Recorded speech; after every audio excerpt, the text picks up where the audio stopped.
एक तरफ सिर्फ 500 रुपए में चश्मा बेचकर मार्केट को डिसरप्ट कर देने वाली कंपनी और दूसरी तरफ एक छोटी सी पॉलिसी कंट्रोवर्सी पर देश भर में हैशटैग बॉयकॉट कर रहे हैं। शेयर्स पर भी असर। आखिर लेंसकार्ट के साथ ऐसा क्या हुआ और क्या ये ब्रांड अपनी सबसे बड़ी ताकत कंज्यूमर ट्रस्ट खोने की कगार पर आ गया है?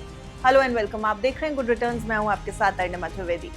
देखिए, चश्मे तो आप पहनते होंगे, चलिए आप नहीं पहनते हैं, आपके आसपास परिवार में, दोस्तों में या कलीग्स में से कोई तो पहनता ही होगा। कभी कुछ नोटिस किया है उनके साथ? क्या वो बोरिंग एक जैसे दिखने वाले चश्मे अट्रैक्टिव और स्टाइलिश नहीं हो गए हैं ना? देखिए, ये चेंज सिर्फ आपके आसपास नहीं आया बल्कि पूरी आईवेयर इंडस्ट्री बदल गई। जिस आईवेयर मार्केट को आज हम स्टाइलिश और लाइफस्टाइल कैटेगरी मान रहे हैं, वो हमेशा से ऐसा था नहीं। कुछ साल पहले तक चश्मा लेना एक झंझट था। डॉक्टर के पास जाओ, नंबर लो, फिर लोकल दुकान पर जाओ, वहां लिमिटेड ऑप्शंस होते थे और 7 से 10 दिन बाद आपका एक चश्मा मिलता था।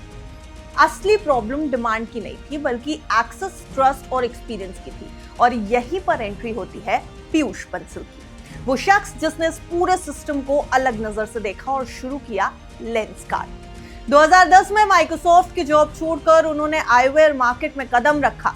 उस समय अच्छे, क्लासी और ब्रांडेड चश्मे 5,000 रुपए से भी ज्यादा के मिलते थे, क्योंकि बीच में कई मिडलमैन और एक लंबी चौड़ी डिस्ट्रीब्यूशन चेन। तो पीयूष का सीधा सा प्लान था डायरेक्ट मैन्युफैक्चरिंग और कस्टमर को सस्ता प्रोडक्ट देना। शुरुआत आसान नहीं थी। 2014 तक सिर्फ 10 स्टोर्स और 50 करोड़ रुपए के आसपास का रेवेन्यू। और सबसे बड़ा चैलेंज था ट्रस्ट। लोग ऑनलाइन कपड़े खरीद सकते थे लेकिन चश्मा नहीं। फिटिंग, पावर और लुक को लेकर डाउट था।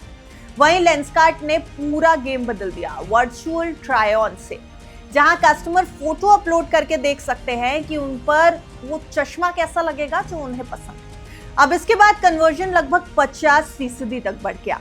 फिर कंपनी ने इन हाउस मैन्युफैक्चरिंग शुरू की। करीब 80% प्रोडक्शन खुद करने लगे, जिससे कॉस्ट यानी लागत 40% तक कम हो गई। इसके साथ ही O2O मॉडल यानी ऑनलाइन प्लस ऑफलाइन का कॉम्बिनेशन बनाया। साल 2019 में सॉफ्टबैंक ने $220 मिलियन का निवेश किया और कंपनी यूनिकॉर्न बन गई। साल 2020 तक 500 से ज्यादा स्टोर्स और 1500 करोड़ रुपए से ज्यादा का रेवेन्यू। उसके बाद एक ऐसा फेज आया जब पूरे देश की और पूरी दुनिया की इकोनॉमी हिली थी। फेज था कोविड का। अब कोविड आया, स्टोर्स बंद हुए, लेकिन ऑनलाइन सेल्स 5 गुना बढ़ गई। यही वो मोमेंट था जहां लेंसकार्ट ने ये प्रूव कर दिया कि उसका मॉडल काफी मजबूत है और काफी फ्यूचर फोकस्ड है। अब अगर बिजनेस मॉडल को देखें तो 70% रेवेन्यू D2C आईवेयर से आता है, यानी डायरेक्ट टू कस्टमर्स आईवेयर, जहां 500 रुपए से चश्मा शुरू हो जाता है। 25% फ्रेंचाइजी से आता है, जहां 2000 से ज्यादा स्टोर्स के जरिए छोटे शहरों में तेजी से पकड़ बनाई गई है। और बाकी इंटरनेशनल और नए प्रोडक्ट्स। 14 से ज्यादा देशों में लेंसकार्ट की मौजूदगी है और साल 2026 में स्मार्ट ग्लासेस भी लॉन्च हो गए हैं, यानी विदेशों में और भी ज्यादा पहुंच।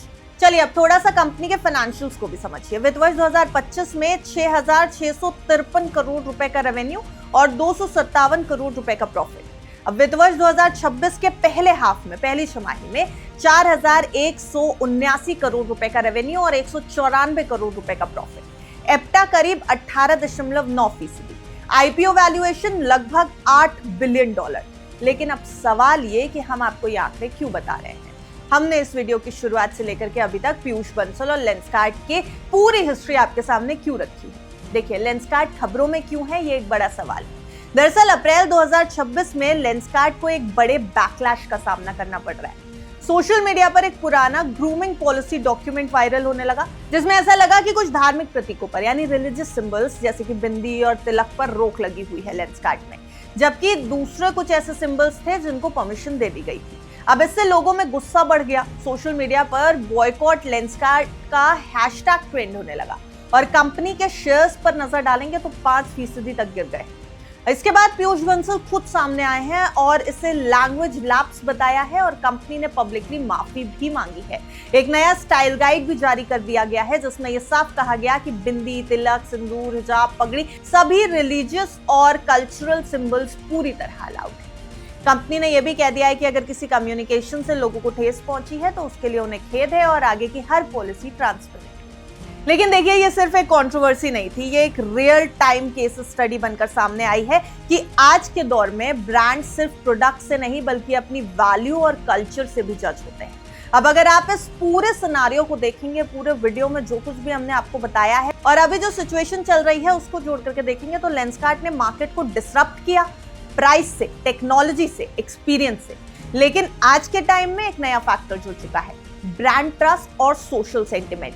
आज लेंसकार्ट के पास 84 लाख से ज्यादा मंथली कस्टमर्स हैं, 120 शहरों से ज्यादा में इसकी मौजूदगी है, भारत में 10,000 से ज्यादा स्टोर्स हैं और ग्लोबली 2800 से ज्यादा स्टोर्स हैं और करीब 30% मार्केट शेयर पकड़ चुकी है ये कंपनी। लेकिन ये पूरा सिनारियो जो अभी हो गया, ये पूरी स्टोरी, ये पूरी घटना ये दिखा रही है कि जितनी तेजी से ब्रांड ऊपर जाता है उतनी ही तेजी से एक छोटी सी गलती उसे नीचे ला सकती है। मतलब बिजनेस सिर्फ प्रोडक्ट और प्रॉफिट का खेल नहीं है, ये ट्रस्ट, कल्चर और कस्टमर के इमोशंस का भी गेम है। लेंसकार्ट ने मार्केट तो बदला, लेकिन अब उसे अपने ब्रांड को हर दिन प्रूव भी करना पड़ रहा है। वैसे लेंसकार्ट के कौन से बजट स्पेक्स आपको पसंद है, जल्दी से कमेंट कर दीजिए और इस कंट्रोवर्सी से अलग हट करके लेंसकार्ट जैसे प्रोडक्ट्स आपको कैसे लगते हैं ये भी जरूर बताइएगा।